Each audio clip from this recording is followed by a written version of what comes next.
We've made it to the first day of May, and more of the country has begun opening for business to one degree or another. But worries persist, with the pandemic death toll now passing 64,000. William Brangham begins our coverage. On this May Day, or International Workers' Day, more American workers were back on the job, like those at this Houston, Texas shop, serving masked patrons stepping up on 6 feet spacing markers, all on their morning coffee run. But it came just a day after Texas recorded more than 50 COVID-19 deaths in 24 hours, the most yet. And that left some officials uncomfortable with this push to reopen.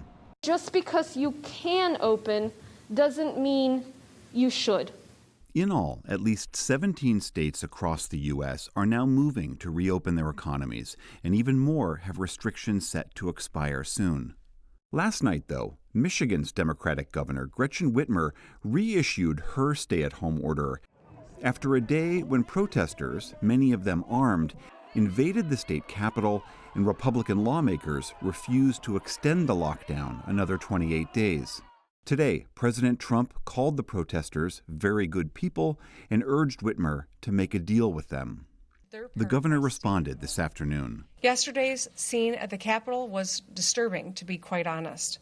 Swastikas and Confederate flags, nooses, and automatic rifles do not represent who we are as Michiganders. More protests demanding an end to restrictions broke out today in California. Large crowds gathered in the Los Angeles area where scuffles broke out, and outside the state capitol in Sacramento where police made arrests.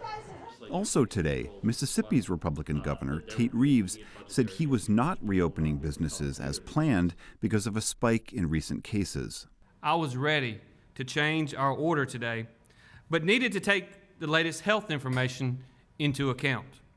This was a large enough change to make me take a step back and want to look at the board, to re-examine things. All of this comes as state economies are under extraordinary strain, with more than 30 million Americans filing for unemployment benefits in just 6 weeks.